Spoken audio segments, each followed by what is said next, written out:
غزہ میں مستقل جنگ بندی کی راہ ہموار، حماس اور اسرائیل نے امن معاہدے کے پہلے مرحلے پر دستخط کر دیے۔ امریکی صدر ڈونلڈ ٹرمپ نے سوشل میڈیا پر جاری پیغام میں اعلان کیا کہ اس معاہدے کے تحت تمام یرغمالیوں کی جلد رہائی عمل میں لائی جائے گی، جبکہ اسرائیل اپنی فوج کا متفقہ لائن پر انخلا کرے گا۔ ٹرمپ نے کہا کہ یہ امن کے طویل المدتی اور پائیدار سفر کی پہلی بڑی پیش رفت ہے اور تمام فریقین کے ساتھ منصفانہ برتاؤ کیا جائے گا۔ انہوں نے اس تاریخی اور غیر معمولی معاہدے میں کردار ادا کرنے والے قطر، مصر اور ترکی کے ثالثوں کا شکریہ ادا کرتے ہوئے کہا کہ یہ دن عرب اور مسلم دنیا، اسرائیل اور تمام ہمسایہ ممالک اور امریکہ کے لیے ایک عظیم دن ہے۔ قطری وزارت کا بھی کہنا ہے کہ غزہ جنگ بندی کے پہلے مرحلے پر معاہدہ طے پا گیا، جس کے نتیجے میں جنگ کے خاتمے، اسرائیلی یرغمالیوں اور فلسطینی قیدیوں کی رہائی اور امداد کی فراہمی ممکن ہوگی۔ تفصیلات کا اعلان بعد میں کیا جائے گا۔ اسرائیل اور حماس کے معاہدے پر دستخط کے بعد نیتن یاہو نے مختصر بیان جاری کرتے ہوئے کہا کہ اسرائیلی حکومت اپنے شہریوں کی باحفاظت واپسی کے لیے پرعزم ہے اور ہم اپنے تمام یرغمالیوں کو واپس لائیں گے۔ اسرائیلی میڈیا کے مطابق سمجھوتے کے تحت حماس تمام یعنی 20 زندہ یرغمالیوں کو 72 گھنٹے میں رہائی دے گی۔ امریکی میڈیا کے مطابق اسرائیلی یرغمالیوں کی رہائی ہفتہ یا اتوار کو متوقع ہے۔ IMF اور پاکستان کے درمیان سٹاف لیول معاہدے کے سلسلے میں غیر معمولی پیش رفت۔ ایوا پیٹروا کی قیادت میں IMF کی ٹیم نے 24 سپتمبر سے 8 اکتوبر تک کراچی اور اسلام آباد کا دورہ کیا۔ اس دوران پاکستانی حکام کے ساتھ توسیعی فنڈ سہولت کے تحت دوسرے جائزے اور ریزیلنس کے تحت پہلے جائزے پر بات چیت ہوئی۔ IMF اعلامیے میں کہا گیا ہے کہ پروگرام پر عمل درآمد حکومت کے وعدوں کے مطابق جاری ہے۔ مذاکرات میں کئی اہم امور پر پیش رفت ہوئی، جن میں مالیاتی نظم و ضبط برقرار رکھتے ہوئے سیلاب متاثرین کی بحالی میں مدد، افراط زر کو اسٹیٹ بینک کے مقررہ ہدف کے اندر رکھنے کے لیے محتاط مالیاتی پالیسی شامل ہے، توانائی کے شعبے میں اصلاحات اور سرکاری اداروں کے دائرہ کار میں کمی کے ساتھ شفافیت اور گورننس کو مضبوط بنانے پر بھی بات چیت کا حصہ ہے۔ IMF نے کہا کہ پاکستانی حکام کے ساتھ بقیہ امور طے کرنے کے لیے پالیسی سطح پر بات چیت جاری رکھی جائے گی۔ پاکستان اور IMF کے درمیان دوسرے 6 ماہی اقتصادی جائزہ مذاکرات کا اعلامیہ جاری کر دیا گیا، قرض پروگرام کی شرائط پر عمل درآمد کو مضبوط قرار دے دیا۔ گورنر KP کا علی امین گنڈاپور کے استعفی پر شاعرانہ تبصرہ۔ گورنر خیبر پختونخوا فیصل کریم کنڈی نے کہا کہ وزیر اعلیٰ KP علی امین گنڈاپور کا استعفی اب تک موصول نہیں ہوا۔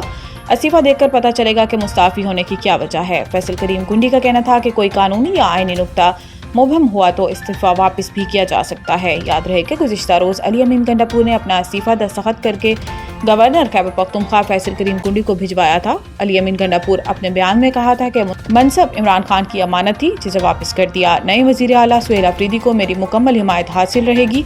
گورنر KP فیصل کریم کنڈی نے صوبے کی موجودہ سیاسی صورتحال پر شاعرانہ تبصرہ کرتے ہوئے سوشل میڈیا پر لکھا، کیوں اداس پھرتے ہو سردیوں کی شاموں میں، اس طرح تو ہوتا ہے اس طرح کے کاموں میں۔ الیکشن کمیشن کا تحریک انصاف کو بڑا دھچکا، تمام اراکین اسمبلی آزاد قرار۔ اسلام آباد الیکشن کمیشن آف پاکستان نے سپریم کورٹ کے فیصلے کی روشنی میں تحریک انصاف اور سنی اتحاد کونسل کے ارکان اسمبلی کو آزاد قرار دے دیا۔ الیکشن کمیشن آف پاکستان کی جانب سے جاری اعلامیے کے مطابق قومی اور صوبائی اسمبلیوں میں PTI سے وابستہ تمام ارکان اب آزاد ہیں۔ الیکشن کمیشن کا کہنا ہے کہ سپریم کورٹ کے 25 اگست 2025 کے تفصیلی فیصلے کے بعد اراکین کی وابستگی PTI یا سنی اتحاد کونسل سے ظاہر نہیں ہوگی۔ سپریم کورٹ کے آئینی بینچ کے فیصلے کی روشنی میں قومی اسمبلی سمیت صوبائی اسمبلیوں میں پارٹی پوزیشن بھی تبدیل ہوگی۔ الیکشن کمیشن نے قومی اسمبلی پنجاب، خیبر پختونخوا اور سندھ اسمبلی کی پارٹی پوزیشن سے متعلق نئی فہرستیں جاری کر دیں۔ 2022 کے سیلاب کے بعد پاکستان کو $16.3 ارب درکار تھے، مالی امداد تاحال نہیں ملی۔ Pakistani high commissioner.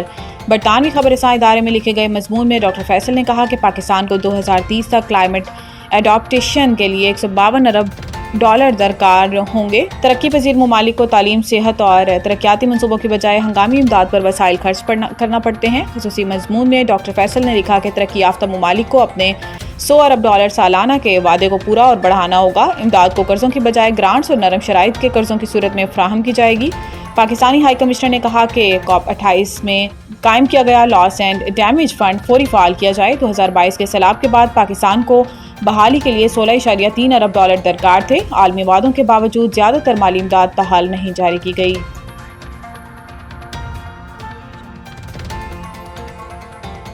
Cristiano Ronaldo دنیا کے پہلے ارب پتی فٹ بالر بن گئے۔ گزشتہ 2 دہائیوں سے زیادہ عرصے تک یورپ کے بڑے بڑے کلبز جیسے مانچسٹر یونائیٹڈ اور یوونٹس میں کھیلتے ہوئے 40 سالہ پرتگالی سٹار نے اپنی شہرت سے بھرپور فائدہ اٹھاتے ہوئے نائکی اور آرمانی جیسے برانڈز کے ساتھ اچھے خاصے نقد معاہدے کیے، لیکن موجودہ وقت میں یعنی اپنی کھیل کے اختتامی دور میں انہیں سب سے امیر کھیلوں کے افراد میں شامل کر دیا گیا، جب انہوں نے جون میں سعودی عرب کے کلب النصر کے ساتھ ایک نیا معاہدہ کیا جس کی رپورٹ شدہ مالیت $400 ملین سے زیادہ ہے۔